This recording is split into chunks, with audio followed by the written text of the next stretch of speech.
Quero dizer que é uma honra muito grande poder estar aqui para discutir com vocês um tema bastante polêmico até, mas agradecer de modo muito especial à Secretaria do Trabalho, na pessoa do secretário Romanelli e do diretor do departamento Núcio Manala, que me convidou para proferir essa palestra sobre trabalho e emprego decente. É um desafio muito grande, porque nós estamos diante de uma plenária muito qualificada. Todos vocês que aqui estão já vieram de um debate anterior. Ninguém está aqui por acaso, todos que estão aqui já sabem do que se trata, têm as suas posições, e fica para mim aqui um grande desafio. Se falou muito aqui nesta conferência sobre o trabalho decente, e o meu desafio é descer um pouquinho mais nesse debate e talvez colocar o dedo nas feridas, porque se falou de uma forma muito mais abrangente, e agora a gente precisa pontuar algumas coisas. Afinal de contas, o que é trabalho decente? Então eu quero agradecer muito à Secretaria, agradecer essa oportunidade, esse prestígio como servidor da casa, para estar aqui falando com vocês sobre esse tema, que, aliás, a expressão, o termo trabalho decente, por si só, ele já traz um juízo de valor. Então, essa expressão é forte, essa expressão é calorosa, esse debate, e eu tenho certeza que, ao final deste dia, os resultados desse trabalho, como tem sido nas demais conferências, será muito rico, será muito proveitoso. Eu gostaria de começar com uma poesia. Gostaria de começar com a música de Gonzaguinha. Tudo é diminutivo, né? Gonzaguinha diz o seguinte: um homem se humilha, se caça o seu sonho é sua vida, e vida é trabalho. E sem o seu trabalho o homem não tem honra, e sem a sua honra se morre, se mata. Não dá para ser feliz, não dá para ser feliz. Eu entendo que este momento, esta conferência, discutir o trabalho é, sem sombra de dúvida, falar da nossa vida. Porque todos nós, de alguma forma, quando criança, alguém perguntou para nós: o que você quer ser quando crescer? E nós repetimos isso para os nossos filhos, nós repetimos isso para as crianças que estão em nossa volta. O que você quer ser quando crescer?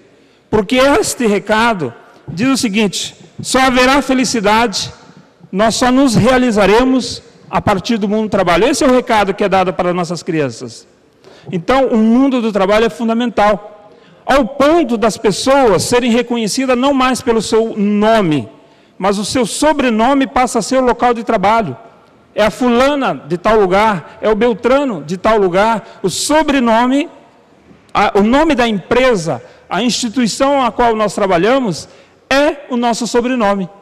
Portanto, a identidade como um trabalho, ela é muito forte. E aí gera-se alguns conflitos, né? Então, eu gostaria de dizer que isso não é falar sobre o trabalho decente. Nós, Brasil, para a alegria de alguns e tristeza de outros, nós não somos uma sociedade socialista. Nós somos uma sociedade capitalista.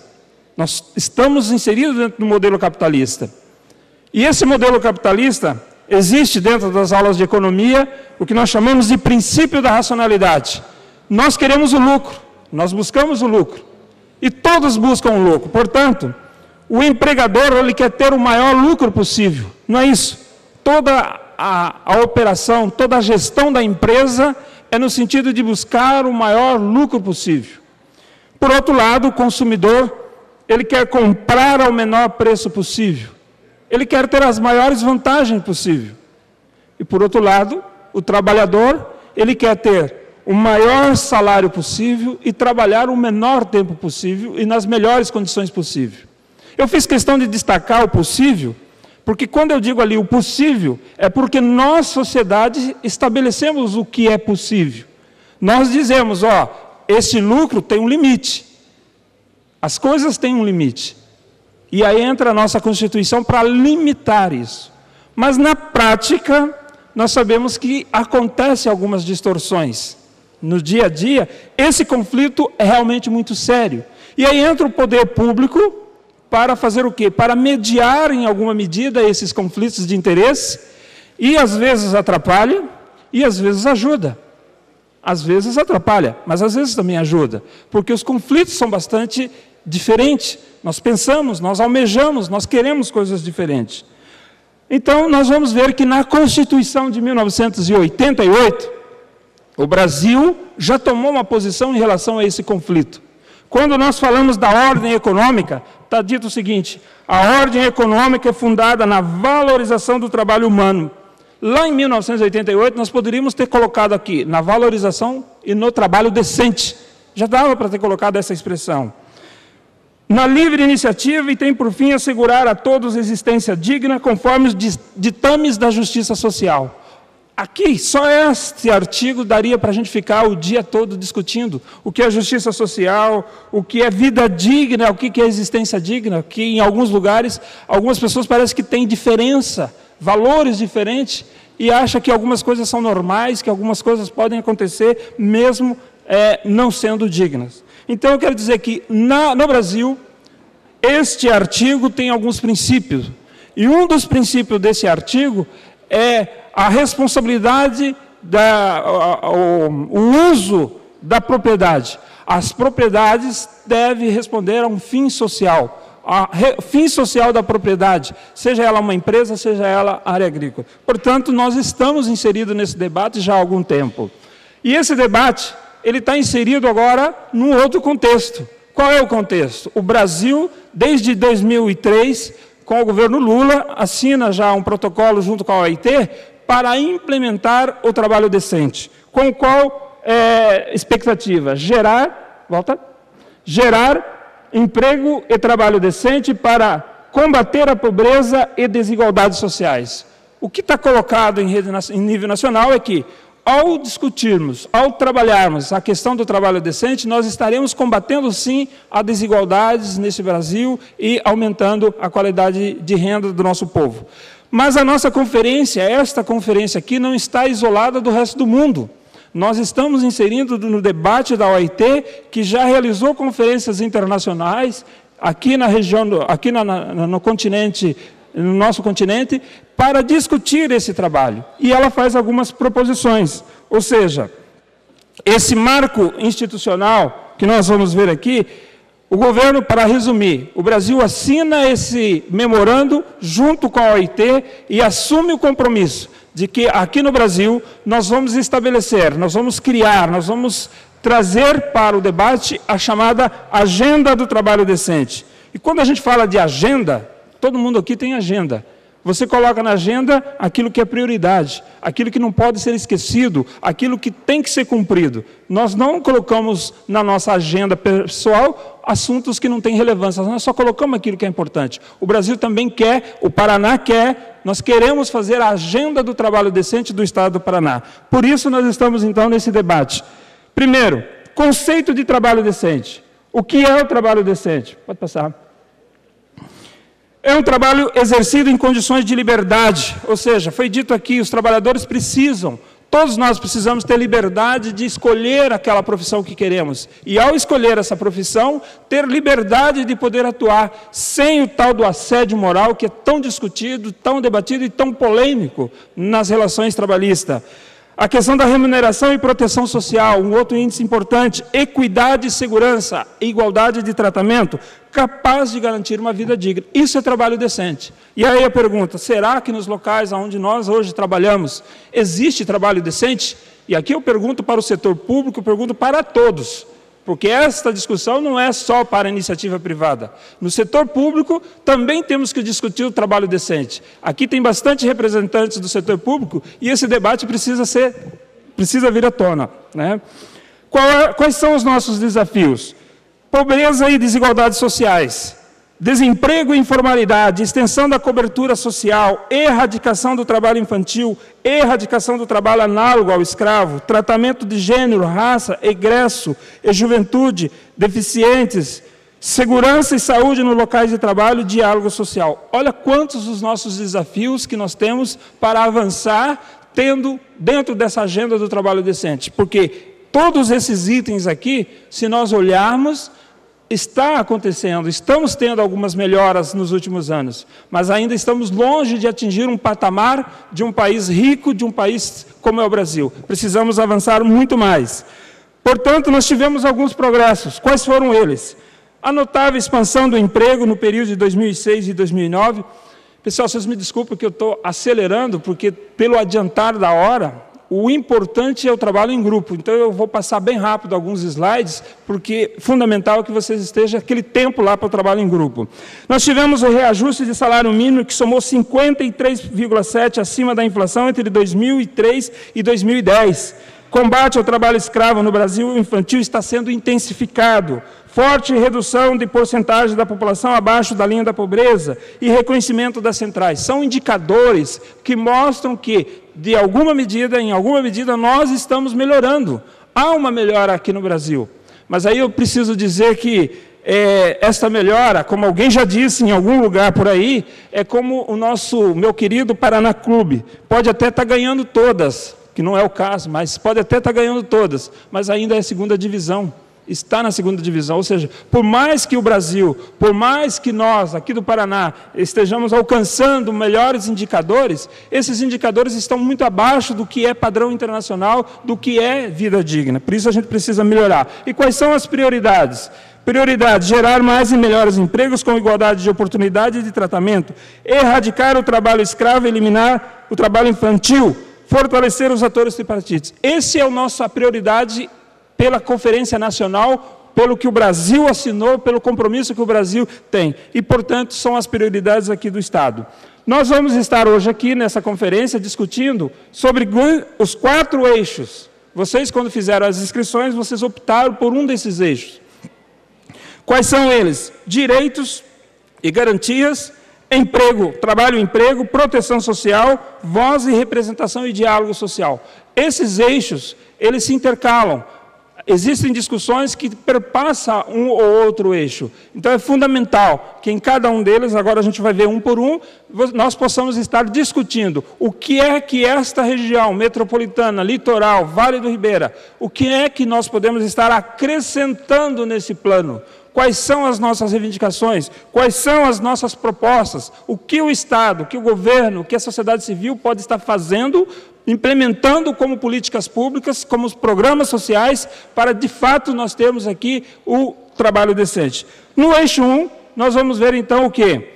Princípios e direitos, igualdade de oportunidades de tratamento, especialmente para jovens, mulheres e população negra, negociação coletiva, saúde e segurança no trabalho, política de valorização do salário mínimo. Nesse eixo, é fundamental que agora a gente comece a colocar o dedo na ferida. Por que é que a OIT, por que é que o Brasil se compromete com essa questão da igualdade de oportunidade? Porque ela não existe. Simplesmente por isso, porque não há igualdade de tratamento no mercado de trabalho. Homens e mulheres são tratados diferentes, brancos e negros são tratados diferentes, pessoas deficientes são tratadas diferentes, há um tratamento diferente nesse mercado de trabalho. Egresso do sistema penitenciário, quando ele volta para o mercado de trabalho, ele é tratado diferente. Tem um carimbo na testa dele e ninguém quer colocá-lo no mercado de trabalho. Portanto, a gente precisa pensar. E aí a gente pergunta, se olhar para essa plenária, para os empregadores, e perguntar, vem cá, lá na tua empresa, existe discriminação racial, por exemplo? Não, de forma nenhuma. Lá está tudo certo. Trabalhadores estão tratados de forma equânime, todo mundo igual. Mas os dados não comprovam isso. Se você pega os dados da PNAD, você vai ver que é comum, é constante a diferença sobre a questão racial no mercado de trabalho. E eu quero dizer por que disso. Porque nosso país não aprendeu a lidar com as diferenças. Eu, quando criança, estudei num colégio público e era o único negro daquele colégio, aliás, um colégio particular. Eu era o único negro daquele colégio. E aí, as professoras diziam, não, mas vocês são todos iguais. E ficava batendo na tecla de sermos todos iguais. Agora, recentemente, meu filho teve uma situação no colégio, mesma coisa, vocês são todos iguais. Ora, meu cabelo é pichain, meu lábio é carnudo, minha pele é escura. E aí eu coloco perto de um menino loiro, de olho azul, cabelo liso, e digo que eu sou igual. Para uma criança, qual é o conceito de igualdade? O que deveria ser trabalhado é dizer, vocês são diferentes, teu cabelo é diferente, teu nariz é diferente, tua pele é diferente, mas isso não lhes faz nem ser melhor nem pior do que ninguém. é apenas diferente. E aí essa diferença não é aceita nas empresas. As nossas diferenças são feitas para discriminar, para deixar de lado, para dizer, você foge do padrão. Existe um estereótipo de beleza, de padrão nacional, e esse está fora. E aí a população negra tem sofrido disso. E aí, pessoal, eu posso dizer com toda sinceridade, com um testemunho pessoal, uma coisa é você ser discriminado em qualquer circunstância da vida, mas quando você é discriminado no mercado de trabalho, isso dói muito mais. Isso dói e dói muito. Então, vejam só, aqui tem bastante gerentes de agência. E o gerente de agência pode testemunhar comigo. Quando, muitas vezes, alguém liga na agência e pede, eu quero um trabalhador, dá as características desse trabalhador e lhe arremata com a seguinte frase, não me mande negro.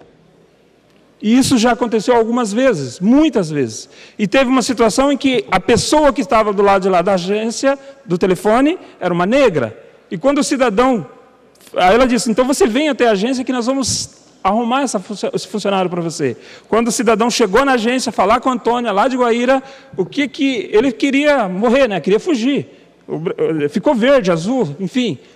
Aí ele chegou para ela e disse o seguinte, olha, me desculpe por eu ter feito essa observação, mas é que as minhas crianças ainda são muito pequenas, sabe? Aí você olha para o cidadão e diz, o que você quer dizer com isso? Porque ele estava procurando uma empregada doméstica. Então, são situações que acontecem no dia a dia que revelam um preconceito com relação aos diferentes. E se me perguntarem qual a diferença do racismo do Brasil para o racismo dos Estados Unidos, com muita tranquilidade eu digo, nos Estados Unidos o racismo existe e é uma arma apontada no nariz. Você sabe aonde, quando e quem vai puxar o gatilho. No Brasil é uma arma apontada na nuca. Você não sabe aonde, nem quando, nem quem. Mas quando é no mercado de trabalho, dói muito. Uma pessoa concluir um curso superior, como foi agora um relato recente.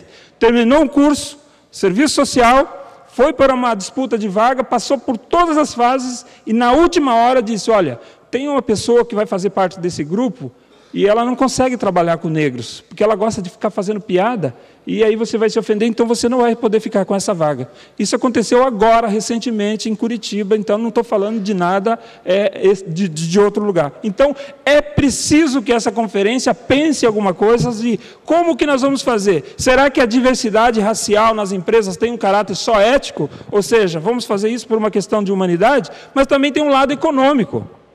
Os empresários precisam pensar que existe, por mais que a maioria da população pobre seja negra, existe aí aproximadamente 8 milhões de negros que estão ascendendo à classe média alta, portanto tem um poder econômico. Pelo menos pelo lado econômico, tem que pensar um pouco mais da inserção dessa população. E por outro lado, tem a questão das mulheres. Como é que fica a questão das mulheres no mercado de trabalho? Esta mesa que hoje aqui foi composta reflete bastante a realidade. Apenas, eu vejo aqui o plenário, metade das mulheres, metade mulheres e metade homens. Apenas uma mulher estava aqui representando na mesa. E isso não foi falha do cerimonial. Sabe por quê? Porque aqui representa o que está acontecendo na sociedade. As mulheres não estão nos postos de comando, as mulheres não são diretoras, as mulheres estão... Ainda persiste aquele paradigma de que isso é serviço de mulher e isso é serviço de homem. E ainda existe, nós temos que romper com isso. Sem falar de outras questões que precisam ser tratadas de forma diferente. Portanto, como dizia Rui Barbosa, precisamos tratar os desiguais na medida da sua desigualdade. Nós temos que pensar nesse sentido. Tá? No caso do eixo 1, ainda sobre a questão dos princípios de direito, saúde e segurança do trabalho. Nós precisamos pensar quais as políticas que nós, Secretaria do Trabalho, Secretaria da Saúde e todas as demais secretarias, nós precisamos estar implementando para garantir ao nosso trabalhador saúde e segurança. E a política de valorização do salário mínimo. Aqui no Paraná existe o piso regional, que com certeza vai ser polêmica na hora que for para o grupo. Quando foi feita a implantação do piso regional, se discutia que o Paraná ia perder competitividade com o resto do mundo, que trabalhadores de outros lugares viriam para o Paraná para ocuparem esses empregos, e o que nós vimos? Nada disso aconteceu. Pelo contrário, o Paraná se tornou ainda mais competitivo, melhora as condições, os indicadores de distribuição de renda melhoram no Paraná, e isso faz combater a pobreza. Portanto, o salário mínimo, e aí eu falo, porque este foi o meu tema da minha dissertação na Universidade Federal do Paraná, nós vamos discutir exatamente isso. A importância, a relevância do piso regional para a questão da diminuição da pobreza no estado do Paraná. Portanto, no eixo 1, quem vai participar do eixo 1, as propostas têm que vir nesse sentido. Quais as ações, o que nós podemos estar fazendo para melhorar a questão dos direitos e garantias dos trabalhadores. No eixo 2, nós vamos ver o quê? Proteção social, prevenção e erradicação do trabalho infantil, prevenção e erradicação do trabalho escravo e do tráfico de pessoas, informalidade e migração para o trabalho. Aqui eu quero apenas destacar o seguinte, foi falado aqui nessa mesa sobre a questão das crianças, né, de trabalhar a partir dos 14 anos. Eu tenho um filho de 14 anos. Eu não consigo imaginar meu filho de 14, 15 anos trabalhando. Por que eu não consigo imaginar agora? Porque, segundo as estatísticas do Ministério da Saúde, a expectativa de vida dessa geração vai até os 80 anos. Pois bem, se ele começa a trabalhar aos 15, aos 16 anos, quando chegar aos 50 anos, em que condições de saúde vai estar chegando esse trabalhador aos 50 anos? E ele ainda vai ter mais 30 anos. Portanto, nas nossas assembleias, nas nossas conferências, eu tenho dito que o Márcio Postman, presidente do IPEA, e eu concordo com ele, tem defendido o seguinte, por que as crianças, por que os jovens têm que entrar com 16, 17 anos no mercado de trabalho? Por que não entrar depois dos 20? Até os 20 anos ficar estudando numa escola de período integral, realmente se qualificando para o mercado de trabalho, porque lá fora, e nós vamos competir com o mercado lá fora, os jovens saem com 28 anos com MBA, saem preparado para o mercado de trabalho. Aqui, os nossos jovens têm que primeiro trabalhar para poder estudar, porque há uma diferença que aqueles que podem pagar estudam na faculdade pública, e quem não pode pagar vai para a universidade privada, por isso ele tem que trabalhar para poder pagar a sua faculdade. Está errado, nós temos que pensar nas gerações futuras, portanto, por que não estender esse prazo desses jovens estudando, se preparando, para daí depois eles inserirem no mercado de trabalho. Claro que hoje, para os dias de hoje, se nós formos falar, com o apagão da mão de obra, que muita gente está falando por aí, fica quase como uma coisa inviável. Mas daqui 20, 30 anos, nós temos que ter essa realidade. Não dá para essas crianças entrarem tão cedo no mercado de trabalho, se vão viver mais e com que qualidade eles vão estar vivendo. No eixo 3, o que nós vamos estar discutindo? Trabalho e emprego.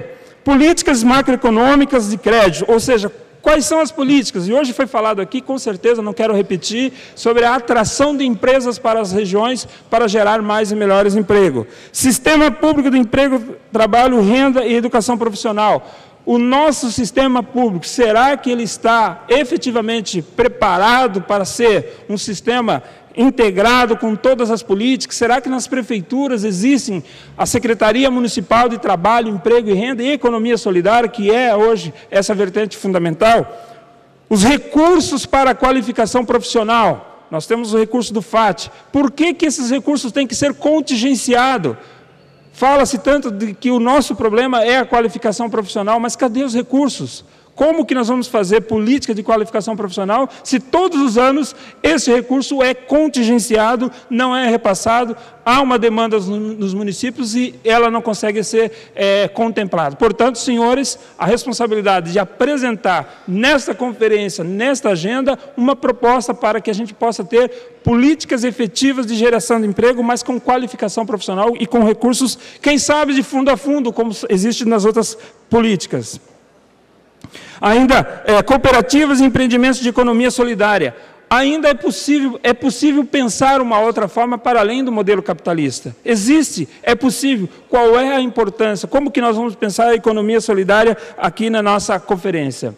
No eixo 4, e me desculpa porque eu estou realmente passando, nós vamos discutir o fortalecimento dos atores tripartites e do diálogo social. Fundamental, nós precisamos valorizar os conselhos municipais. Os conselhos municipais do trabalho foram criados de uma forma talvez não muito adequada, quando não houve esse debate anterior para se criar os conselhos. Primeiro criou o conselho através de decreto e agora que nós começamos a fazer esse debate da importância e o papel dos conselhos. Portanto, é fundamental que a gente lembre que a OIT é a única instituição, é o único organismo da ONU que é tripartite e paritário, que tem trabalhadores, empregadores e poder público. E é bem interessante também, tem um vídeo que mostra que quando eles foram fazer as primeiras reuniões da OIT, haviam 3 chaves, a chave do trabalhador, a chave do empregador e do poder público. Se um deles faltasse, não abriria a porta da onde tinha a reunião, porque é fundamental que todos esses atores estejam integrados, pensando como fazer a discussão do tripartismo e das políticas de geração de trabalho, emprego e renda. Pois bem, eu quero chegar então agora rapidamente para dizer o seguinte. Quando nós falamos de trabalho e emprego decente, a gente precisa medir isso. Quando eu falo de saúde, quando eu falo de educação, quando eu falo de moradia, existem indicadores que dá para mostrar se daquele país, naquela cidade, naquela região, como que está aquela política, se está avançando, se está diminuindo a pobreza ou não. E o trabalho decente? Quais são os indicadores que nós podemos apresentar, discutir para dizer, olha, daqui 3 anos, se nós quisermos aqui 3 anos avaliar se existe, se houve avanço na questão do trabalho decente no Paraná, nós precisamos identificar os indicadores. Quais seriam eles? Pode passar. Oportunidades de emprego, rendimentos adequados, ou seja, se está tendo emprego, nós estamos vendo que o Paraná, a região metropolitana, está gerando bastante emprego, mas foi dito aqui, com que qualidades esses empregos estão sendo gerados? Os rendimentos adequados e o trabalho produtivo. Jornada de trabalho decente, qual é a jornada, qual é a média de jornada de trabalho no estado do Paraná? A combinação entre trabalho, vida pessoal e vida familiar. O trabalho a ser abolido. Será que a gente continua, vamos ter ainda estatística mostrando o trabalho escravo no estado do Paraná?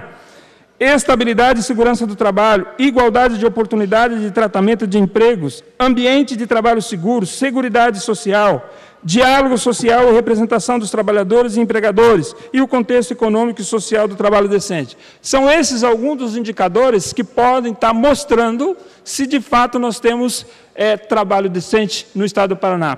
Muito rapidamente eu quero passar alguns deles. O primeiro, rendimentos adequados. Eu quero só destacar aqui que em 2007 a renda média das mulheres era de 745 e dos homens 1.059. Isso significa que as mulheres recebiam 70,3% dos rendimentos dos homens. Olha aí, isso não é trabalho decente? Né? Isso aqui são dados de 2007 da PNAD. A desigualdade de rendimento entre trabalhadores negros e brancos é ainda maior. Em 2007, os brancos recebiam, em média, 1.184 e os negros 653. Isso não é trabalho decente. Isso é desigualdade, isso é discriminação no mercado de trabalho. Nós tivemos aí a recuperação do salário mínimo, que foi fundamental para diminuir um pouco esses indicadores, mas ainda temos muito que avançar. Jornada de trabalho, eu vou pular ali. Segundo os dados da PNAD, em 2007, 35,5% dos ocupados trabalharam uma jornada superior às 44 horas semanais e 20,3% trabalharam uma jornada superior a 48 horas semanais. Qual é a posição desta conferência aqui sobre a questão da jornada de trabalho? Será que vai sair alguma proposição em relação a isso? Precisamos discutir esse tema. Oportunidades de emprego. Nós temos a questão do desemprego friccional, estrutural e o desemprego conjuntural. O desemprego friccional é aquele que a agência do trabalhador consegue resolver, porque é o tempo em que o desempregado sai de uma empresa até entrar numa outra. A agência consegue diminuir esse tempo. O desemprego estrutural, esse tem mais dificuldade. São aquelas pessoas que, ao perder o emprego, perdem o posto de trabalho, não há reposição, porque por evolução tecnológica. E o desemprego conjuntural, que é desse momento. Nós vivemos a crise de 2008, que alguns países estão agora apresentando a conta dessa crise e, portanto, há desemprego em algumas regiões. O Brasil conseguiu fazer uma política anticíclica, em que nós conseguimos sair da crise ou passar pela crise sem os grandes estragos que aconteceram em outros países. Pode passar? Combinação entre trabalho, vida pessoal e vida familiar. Ou seja, aqui eu quero destacar apenas o seguinte, ter trabalho decente significa o seguinte, que eu tenho que ter um transporte adequado para ir a esse trabalho, um transporte que me leve em segurança, me traga em segurança e que eu tenha tempo para a vida familiar. Porque as mulheres, mais uma vez refrisando, elas têm jornada dupla, trabalho na empresa, trabalho em casa. E aí a pesquisa diz o seguinte, que os homens, quando você pergunta para os homens, você trabalha em casa? Né? Aí os homens geralmente usam, sabe qual o verbo? Eu ajudo. Quando a gente fala eu ajudo, porque a obrigação é tua, eu ajudo. A obrigação é tua, eu ajudo. Mas sabe como que os homens ajudam? Quando pergunta quais são as tarefas domésticas que você faz? Lava carro e corta grama. É uma tarefa doméstica? né? Não deixa de ser, mas é exatamente isso que os homens fazem. Portanto, isso tem que ser repensado, mas aí como que nós, governo, sociedade, possamos implementar políticas nesse sentido? Há que ter alguma proposta nesse sentido. Não sei por que o slide pulou, mas existe o trabalho a ser abolido. Hoje no Brasil, entre 1995 a 2008, cerca de 33 mil pessoas foram libertadas da situação de trabalho forçado. É preciso identificar se nesta região, nós estamos numa região bastante abrangente, se aqui existe trabalho forçado, trabalho escravo, né? A questão do trabalho infantil, nós sabemos, foi dito aqui pelo nosso secretário, aquilo que era verdade para a minha época, para a nossa geração, não serve para os nossos filhos. Não dá para imaginar que as nossas crianças vão para o mercado de trabalho e depois vão ter uma vida digna no futuro. Porque quando elas entram no mercado de trabalho mais cedo, as estatísticas mostram que elas vão ter dificuldade de desenvolvimento em todas as áreas. Então, o lugar de criança não é no mercado de trabalho, o lugar de criança é na escola. Existem alguns números que apresentam o seguinte, que no Brasil, até 2009, na PNAD de 2009, 123 mil crianças identificadas que trabalhavam de 5 a 9 anos, e você tem de 16 a 17 anos, 2.190.000 crianças no mercado de trabalho. É preciso repensar o papel da escola, o papel do Estado em relação a isso. Vou pular, pode passar. Pode passar mais uma? Igualdade e oportunidade de tratamento no emprego. Quero apenas pontuar o seguinte, que no grupo ocupacional, dirigentes em geral, as mulheres representam apenas 29% em 2007, enquanto entre os homens tais proporções eram de 71%. É aquilo que eu disse, a mesa de abertura hoje representou a realidade do mercado de trabalho. As mulheres não estão nos comandos, as mulheres não estão nas direções das empresas, portanto, tem que ter respeito.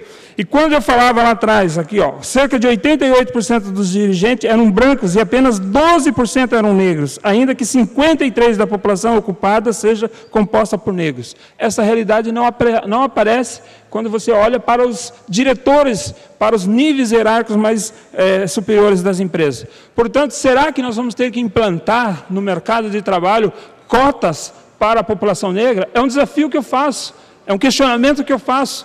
Nós precisamos estabelecer políticas afirmativas, como existe já na educação. E aqui eu vejo algumas pessoas até se mexerem na cadeira. Porque quando fala de políticas afirmativas, porque quando falamos de ações afirmativas e políticas de cotas, muita gente se mexe realmente, porque esta ferida, às vezes a gente quer esconder, a gente não quer tirar debaixo do tapete para fazer o bom debate. E aqui hoje é o dia de fazer o bom debate. Ambiente de trabalho seguro. Aqui eu só quero destacar isso. O Paraná registra em média um acidente de trabalho a cada 15 minutos e aproximadamente uma morte por dia. Olha, enquanto nós estamos aqui discutindo, tem pessoas que estão, de alguma forma, sofrendo algum acidente no mercado de trabalho. É um índice muito alto para o estado do Paraná. E quais são as políticas? O que nós, governo, o que nós, sociedade civil, o que nós, trabalhadores e empregadores, possamos estar fazendo para diminuir esse índice, que é um absurdo. Seguridade social. Nós vamos ver que no Brasil apenas metade dos trabalhadores ocupados, 52%, no ano de 2007, contribui para a Previdência. E qual é o grande problema da Previdência? É que ela precisa ser viável no futuro também. Ou seja, temos que ter essa preocupação hoje, porque no futuro ela precisa ser viável. E a maioria do nosso povo que atinge a chamada terceira idade, hoje eles estão retornando ao mercado de trabalho porque precisa complementar a renda, senão eles não têm a chamada vida digna.